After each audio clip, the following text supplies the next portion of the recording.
Merhabalar, ben Sercan. Welcome back, guys. Today, we're going to learn something very interesting, and this video is just going to be an introduction to this topic. In the next videos, we're going to cover all parts one by one in detail. All of the infinitive verbs in Turkish end either with mek or mak, like in these examples. Okumak, okumak, to read. Gitmek, gitmek, to go. Koşmak, koşmak, to run. İçmek, içmek, to drink. Yemek, yemek, to eat. All of these verbs are infinitive, they're not conjugated. The infinitive form of the verbs are how you find them in a dictionary, for example. And to conjugate these verbs, we drop mek or mak depending on the verb, and then we add the tense suffix, then the person suffix. For example, let's talk about the verb to read. Okumak, okumak. When I say okuyorum, okuyorum, this means I'm reading. When I say okuyacaksın, okuyacaksın, this means you will read.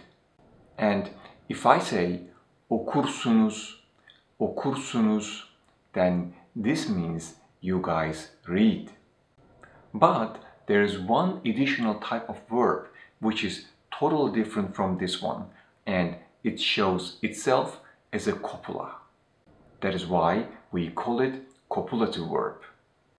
In Turkish, this is called Ek-Fiil, Ek-Fiil, and the infinitive form of this verb is imek, imek. This verb does not have any meaning by itself like any other verb. And because this manifests itself as a copula, this is very different from the other type of verbs. Copulative verb has two functions in Turkish. The first one, it is attached to the nominals such as nouns and pronouns, and it makes them predicate in the sentence. The second one is, it is attached to the tense suffix to cause the verb to have a compound tense. And now you might be asking what a compound tense means. I am going to give only one example to that at the end of this video, and I'm going to leave the details for another video. Copulative verb has four forms: present tense, known past tense, heard or unseen past tense, and conditional mood. And today we are going to briefly take a look at the known past tense copula for nominals. So the infinitive form of the verb is imek, right? Imek. So if we drop mek, the verb stem is I. I. I know, it sounds funny, but stay with me and let's see where this is going. And the tense suffix for the known past tense is di. Di. Therefore, the conjugated copulative verb for the known past tense becomes idi. Idi. So, if I want to say Sercan was a teacher, then in Turkish we say Sercan bir öğretmen idi.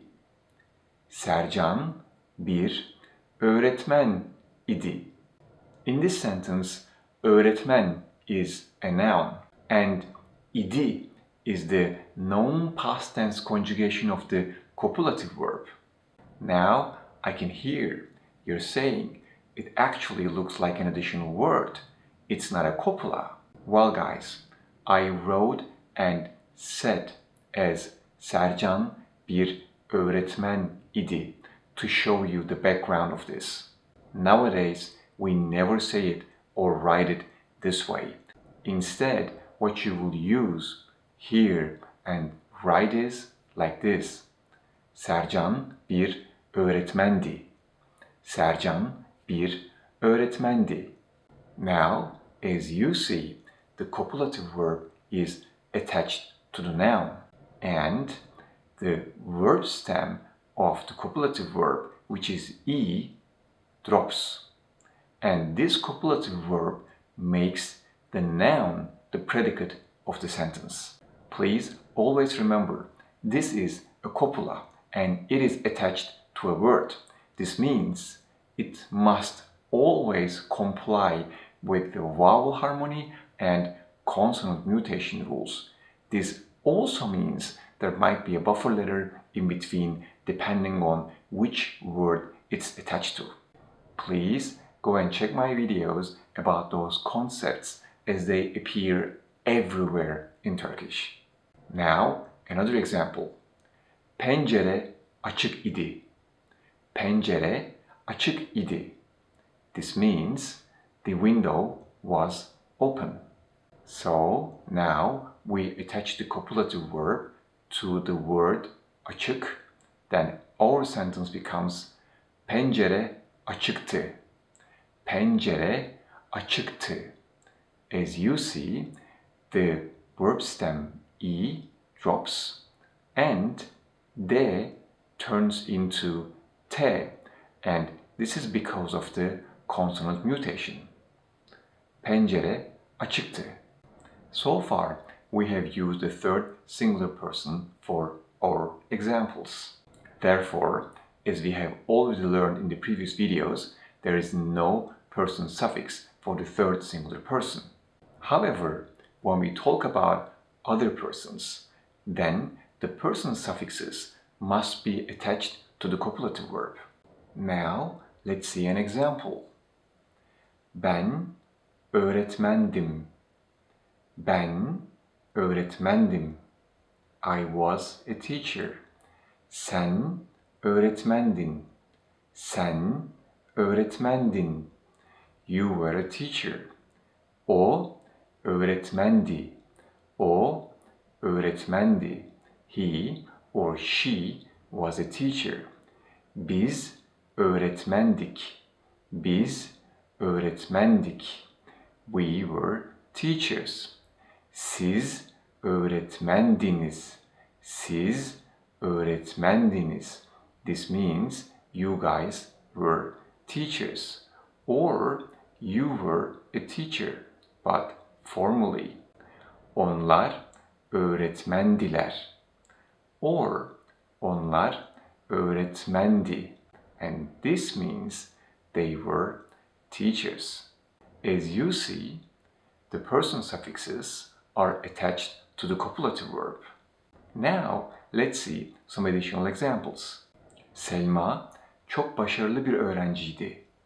Selma çok başarılı bir öğrenciydi. Öğrenci means student. Öğrenci. And in this one, Y is the buffer letter, since öğrenci ends in a vowel. We will cover this in another video, but here is a brief example of how we make a negative sentence. Banyodaydım, o yüzden müsait değildim. Banyodaydım, o yüzden müsait değildim. This means I was in the bathroom. Because of that, I was not available. We use değil to make the sentence negative. Değil. And the copula is attached to it. Then the person suffix is attached to the copula. Here in this sentence, you can also see a locative case suffix. Banyodaydım. Banyodaydım. This means I was in the bathroom. For today, we can say that değil is used to negate the nominal sentences. The verb sentences, I mean the sentences which have a conjugated verb as a predicate, are negated differently. The verb receives a negation suffix. And before the end of this video, let me give you an example of what a verb with a compound tense means. When we say okuyorum, okuyorum, this verb, okumak, to read, has a tense suffix for present continuous tense. It means I'm reading. But it is also possible to add a copulative verb to this conjugated verb. And when we do that, the person suffix in this case is attached to the copulative verb. Here is an example. Okuyor idim, okuyor idim. And of course, nowadays, we attach the copulative verb and we say okuyordum, okuyordum. And this means I was reading. Okuyordum. So, oku is the verb stem, yor is the present continuous tense suffix, do is the known past tense copulative suffix, and me is the person suffix for the first singular person. So this means this verb has compound tense. Alright guys, this is it from me today. We have learned something very interesting and I hope you enjoyed this video. So if you like these videos, please stay tuned. More videos are on the way. If you have any questions, please let me know. Thank you again for your time today. See you in the next videos. Görüşmek üzere.